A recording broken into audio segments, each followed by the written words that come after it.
السلام عليكم ورحمة الله وبركاته. الحمد لله رب العالمين والعاقبة للمتقين ولا عدوان إلا على الظالمين. أشهد أن لا إله إلا الله وحده لا شريك له وأشهد أن محمدا عبده ورسوله. اللهم صل على محمد وعلى آله وصحابته أجمعين. يا أيها الذين آمنوا اتقوا الله حق تقاته ولا تموتن إلا وأنتم مسلمون. أما بعد، معاشر المسلمين جماعة صلاة الsubuh rahimani wa rahimakumullah. Alhamdulillah, pada kesempatan ini kita kembali melanjutkan kajian kita dalam kitab Taysirul Karimir Rahman fi Tafsir Kalamil Mannan. InsyaAllah pada kesempatan ini kita akan menjelaskan firman Allah Subhanahu wa taala yang terdapat di dalam Suratul Mutaffifin pada ayat yang ke-18 dan seterusnya. Pada pertemuan sebelumnya kita telah menjelaskan ayat yang ke-7 hingga ayat yang ke-17, dan di dalam ayat tersebut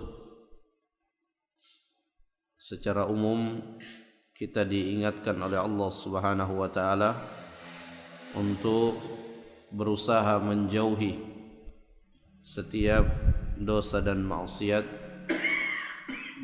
karena ketika seseorang melakukan dosa dan maksiat akan menyebabkan tertutupnya hati seseorang dengan titik hitam, syai'an fa syai'a, sedikit demi sedikit, sehingga hal itu terkadang tidak terasa,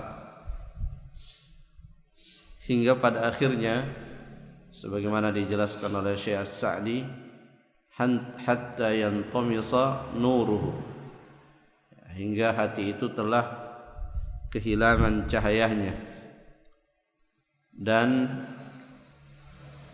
hakikat yang ada di depannya menjadi terbalik, di mana yang hak dilihat sebagai sesuatu yang batil dan sebaliknya yang batil dinilainya sebagai sesuatu yang hak.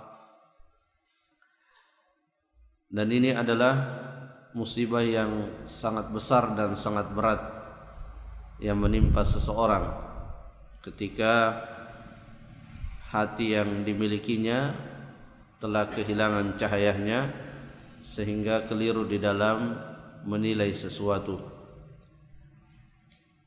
Dan sebagai solusi atas hal ini, pertama tentunya kita berusaha menghindari dosa dan maksiat, dan yang kedua kita memperbanyak taubat dan istighfar, karena sehebat-hebatnya seseorang menghindari yang namanya dosa, manusia tidak akan mungkin sepenuhnya bisa lolos dari dosa dan maksiat tersebut. Sehingga selain kita berusaha sekuat tenaga kita menghindarinya, di saat yang sama kita juga memperbanyak mengucapkan taubat dan istighfar, karena melalui taubat dan istighfar tersebut Allah Subhanahu wa taala akan membersihkan dosa kita dan membersihkan titik hitam yang melekat di hati kita. Kemudian pada ayat yang ke-18 Allah Subhanahu wa taala berfirman, kalla inna kitabal abrari lafi 'illiyyin. Sedangkan pada ayat yang sebelumnya, kalla inna kitabal fujjari lafi sijjin. Kalau kita memperhatikan ayat-ayat dalam Al-Quran, maka kita akan sering menemukan Allah menyebutkan sesuatu secara berpasangan.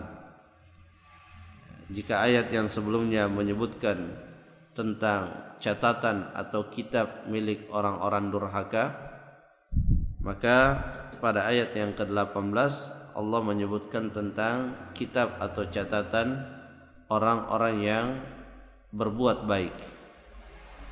Dan inilah salah satu di antara makna nama Al-Quran, yaitu Al-Mathani, yang berpasangan, di mana Allah ketika menyebutkan tentang orang beriman juga menyebutkan tentang orang kafir. Ketika menyebutkan catatan orang beriman juga disebutkan catatan orang kafir.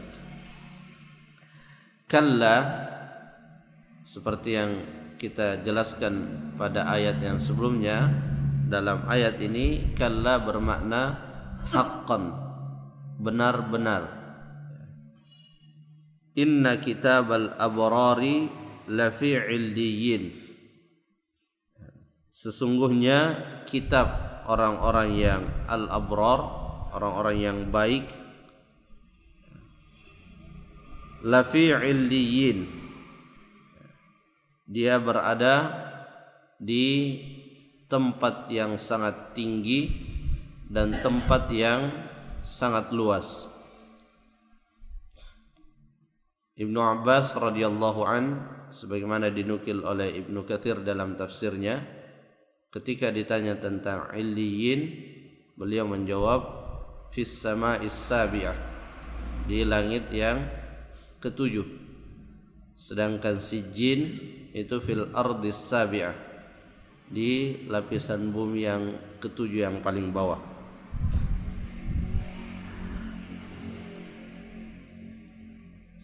Inna kitabal abrari lafi illiyin wa ma adraka ma illiyun, dan tahukah engkau apa itu illiyun? Pertanyaan ini Allah Subhanahu wa taala tidak memberikan jawabannya, karena pertanyaan ini sesungguhnya adalah pertanyaan yang maknanya at-ta'zim, maknanya adalah mengagungkan atau membesarkan kitabnya atau tempat diletakkannya kitab orang-orang yang baik. Sehingga ayat yang setelahnya, yaitu kitabun marqum, sebagaimana dijelaskan di dalam tafsir ini dan tafsir-tafsir yang lain, kitabun marqum itu bukan penjelasan tentang illiyun, tapi penjelasan tentang kitab al-abrar, di mana kitabnya orang-orang baik itu juga kitabun marqum, yaitu kitab yang tidak berubah, kitab yang akan senantiasa tetap sebagaimana asalnya.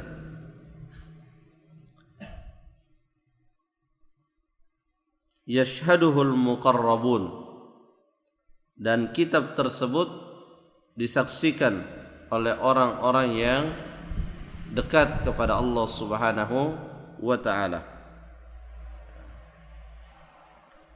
Dan yang dimaksud dengan al-muqarrabun adalah pertama al-malaikatul kiram, para malaikat,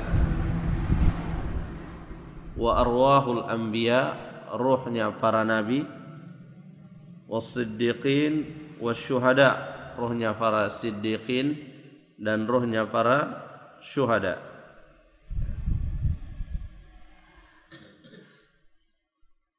Innal abrara lafi na'im, ya, kalau tadi disebutkan adalah kitabnya, di ayat yang selanjutnya yang disebutkan adalah pemilik kitabnya, yaitu al-abrar, orang-orang baik. Ya, kita sudah menyebutkan pada pertemuan-pertemuan sebelumnya bahwa yang dimaksud dengan orang baik di sini adalah orang yang baik hati dan amalannya, yang di dalam Al-Quran sering diungkapkan dengan amanu wa amilus salihat, itulah al-abrar. Jadi ketika dia melakukan suatu amalan kebaikan, amalan kebaikan itu dilakukannya berpijak pada keimanan, ya, keimanan, keyakinan bahwa apa yang dikerjakannya itu adalah perintah dari Allah Subhanahu wa taala. Yakin bahwa amal yang dilakukannya itu akan mendekatkan dirinya kepada Allah Subhanahu wa taala. Yakin dan mengimani bahwa amal yang dilakukannya itu akan mendapatkan ganjaran dan balasan di sisi Allah Subhanahu wa taala.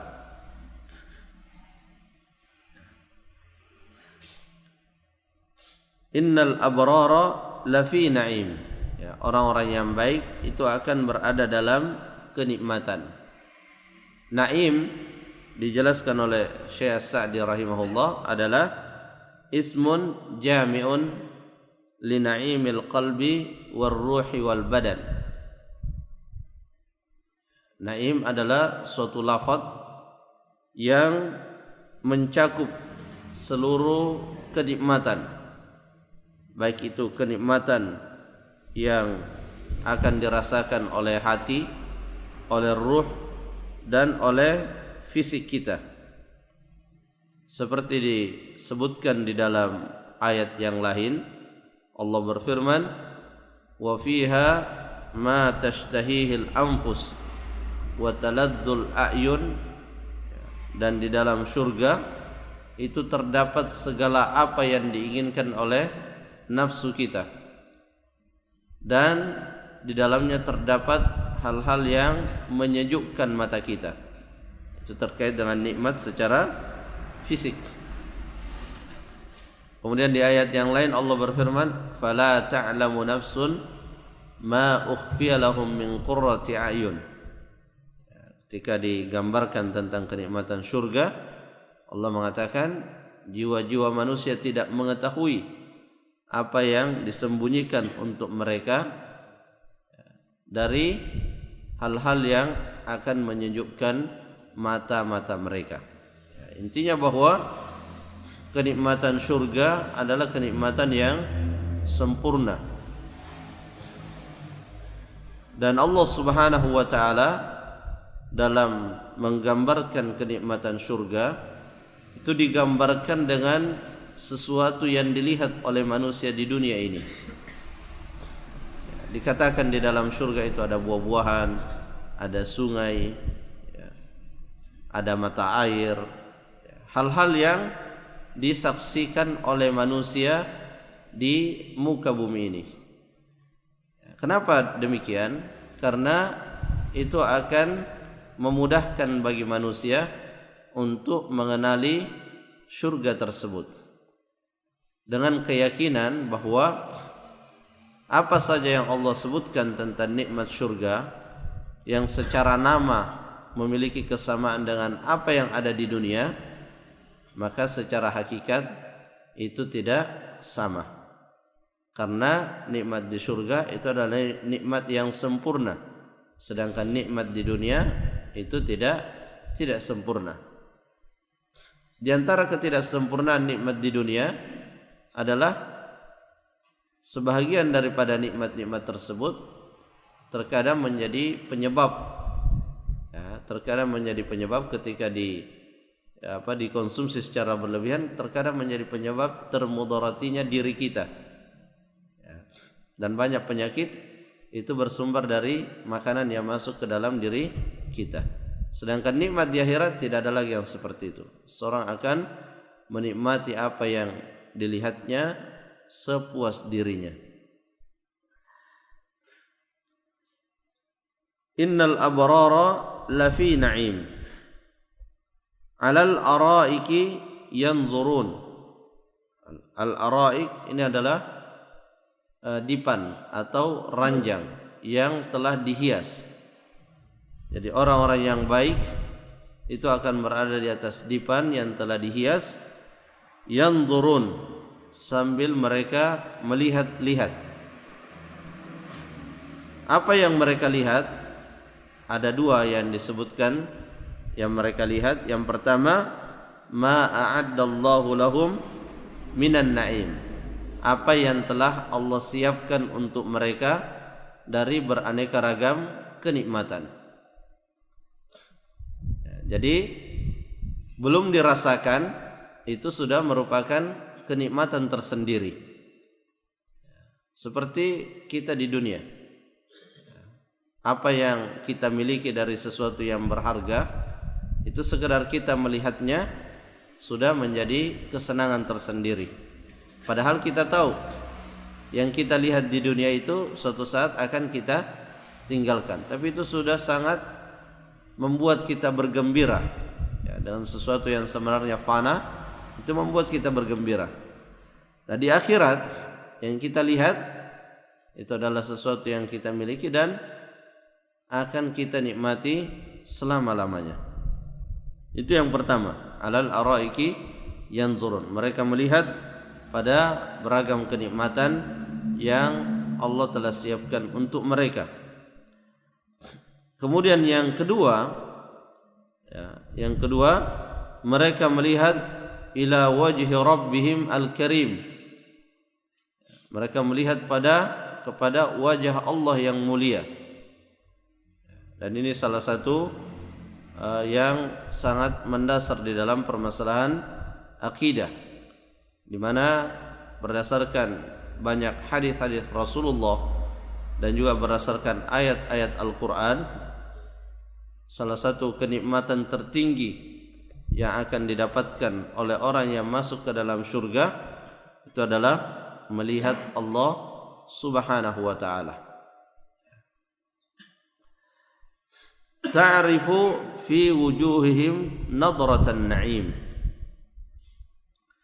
Engkau mengetahui ya, maksudnya orang-orang yang melihat ya, orang-orang yang melihat kepada orang yang masuk ke dalam surga itu mengetahui fi wujuhihim, pada wajah-wajah mereka, nadratan na'im, wajah yang berseri-seri, wajah yang ceria, disebabkan oleh kenikmatan yang mereka rasakan. Karena tawalil ladzah was surur yuksibul wajha nuran. Karena kelezatan dan rasa gembira yang dirasakan secara terus-menerus itu akan menyebabkan wajah seseorang berseri-seri. Dan itu juga kita bisa rasakan di dunia, di mana ketika seseorang merasakan kegembiraan yang berturut-turut ya, merasakan kenikmatan yang melimpah, itu kadang terlihat pada tampilan wajahnya.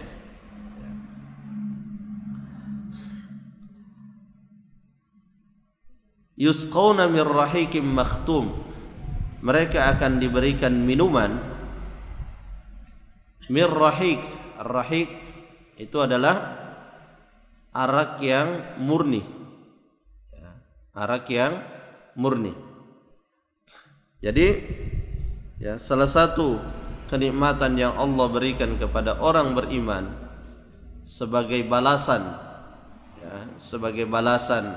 atas kesabarannya menahan diri untuk tidak melakukan hal-hal yang diharamkan, di antaranya adalah meminum khamar. Ya, di dunia kita diharamkan untuk meminum khamar. Di dunia kita diharamkan untuk menggunakan sutra. Karena kesabaran kita untuk tidak melakukan hal-hal yang diharamkan, maka Allah akan berikan kita di akhirat dengan yang serupa dan sempurna. Ya, serupa dan sempurna. Kalau di dunia orang minum khamar itu akan merusak akalnya, ya, sehingga mungkin merasakan kenikmatan, tapi kenikmatan yang tidak sempurna. Nah, di akhirat Allah Subhanahu wa ta'ala memberikan kepada penghuni surga dengan kenikmatan yang sempurna melalui al-khamar. Jadi di dunia ini Allah Subhanahu wa ta'ala jadikan sebagai tempat di mana di dalamnya terdapat larangan-larangan, yang mana setiap larangan itu merupakan ujian, sebagaimana juga perintah adalah ujian. Dan ketika kita mampu meluluskan diri kita dari ujian tersebut, maka di akhirat nanti Allah Subhanahu wa taala akan memberikan balasan apa yang selama ini kita ingin sekali nikmati tapi tidak bisa kita nikmati karena Allah mengharamkannya, itu akan diberikan oleh Allah di akhirat kelak nanti.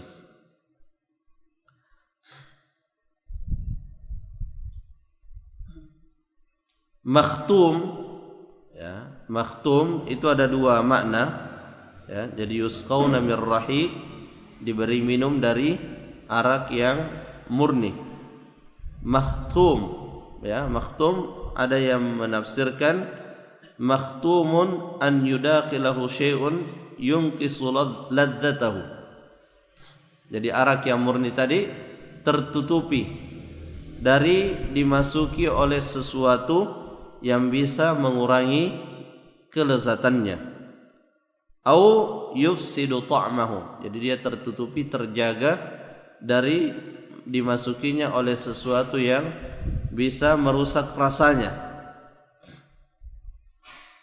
Wa dzalikal khitamul ladzi khatama bihi miskun. Dan yang menutupinya itu adalah misk, kasturi.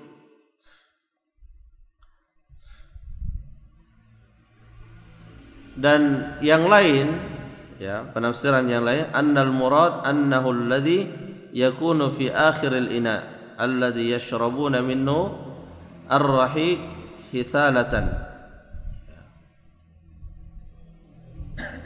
Bahwa yang dimaksud dengan khitamuhu mis,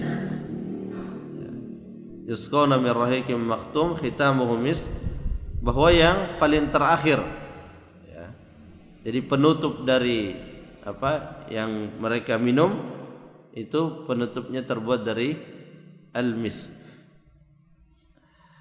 Wa fi dzalika, dan pada yang demikian itu yang dimaksud adalah an-na'imu al-muqim alladzi la ya'lamu miqdarahu wa husnahu illa Allah.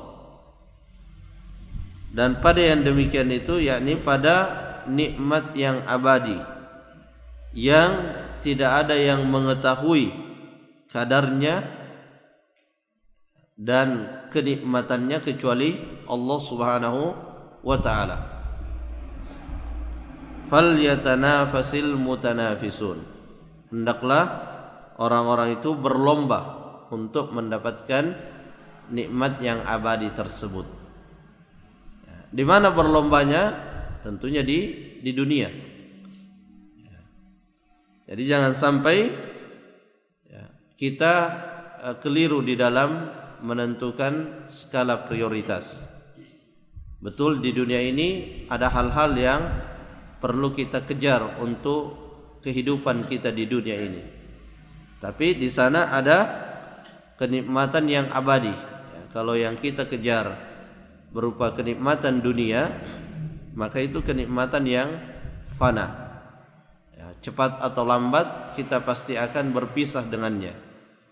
Tapi kenikmatan yang abadi ini adalah kenikmatan yang akan menemani kita sepanjang hayat kita di akhirat nanti.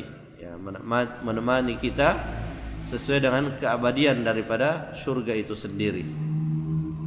Nah, Allah mengingatkan kita untuk perlombaan kita yang sesungguhnya itu dalam hal merebut kenikmatan akhirat. Sehingga jangan kita dengan mudah tertinggal dari setiap kebaikan-kebaikan yang ada di hadapan kita. Justru kita berlomba. Falyatanafasil mutanafisun. Di dalam ayat yang lain disebutkan fastabiqu al-khairat, berlomba-lombalah dalam kebaikan. Apapun bentuk kebaikan itu, kalau kita diberikan kemampuan oleh Allah untuk melakukannya, maka jangan kita mengabaikannya. Karena peluang berbuat kebaikan itu tidak datang setiap saat. Banyak orang ingin berbuat kebaikan tapi tidak bisa mewujudkan keinginannya. Meskipun kebaikan itu sesuatu yang sederhana saja, sesuatu yang kelihatannya biasa-biasa saja, tapi kalau itu kebaikan, jangan pernah kita meremehkannya. Kita bertemu dengan saudara kita, kita tampakkan wajah yang senyum, itu adalah kebaikan yang setiap orang insyaallah bisa melakukannya. Dan Rasulullah mengatakan, la tahkiranna minal ma'rufi syai'a. Jangan sekali-kali meremehkan sedikit pun yang namanya kebaikan. Walau an talqa akhaka biwajhin taliq. Meskipun kebaikan itu berupa engkau menemui saudaramu dengan wajah yang ceria. Karena kebaikan yang kecil, Allah katakan Rasulullah katakan dalam hadis, al hasanatu bi asyri amsalha. Kebaikan itu Allah akan lipat gandakan menjadi 10 kali lipat. Jadi tidak ada kebaikan yang sederhana sesungguhnya. Kita tidak pernah mengira kebaikan mana yang akan menjadi sebab masuknya kita ke dalam syurga. Dan dalam hadis yang sahih Rasulullah pernah mengatakan, al-jannatu aqrabu ila ahadikum min syiraki na'lihi. Syurga itu lebih dekat kepada kalian daripada tali sandalnya.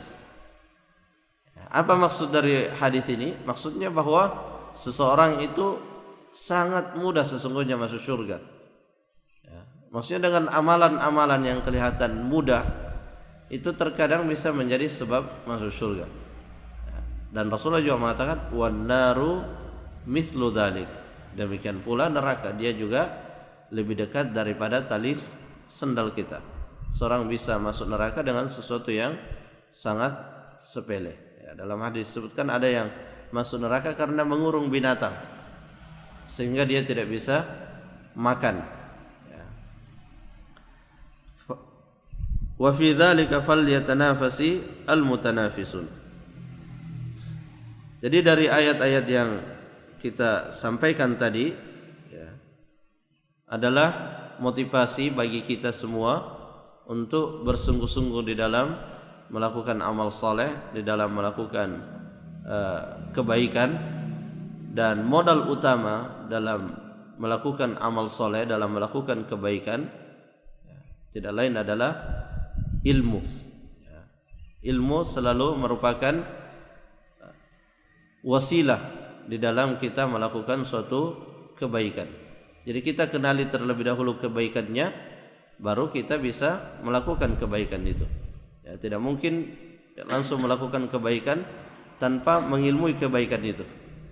Dan tidak ada sarana untuk mengetahui sesuatu itu kebaikan kecuali dengan ayat-ayat Al-Quran dan hadis-hadis Rasulullah yang sahih dengan merujuk pada penjelasan para ulama. Itulah referensi di dalam mengetahui kebaikan.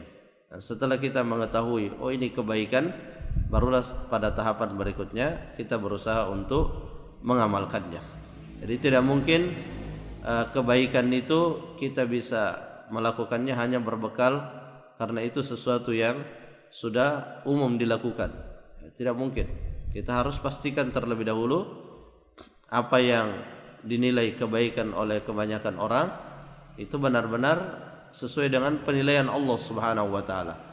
Dan penilaian Allah yang menjadi ukuran utama, bukan penilaian manusia. Karena manusia bisa saja salah di dalam menilai sesuatu. Falyatanafasil mutanafisun wa mizajuhu min tasnim. Dan khamar tersebut, khamar tadi yang diminum itu mamzujatun li ashabil yamin, makhlutatun birrahiq wa ghairihi minal ashribatil ladzidzah.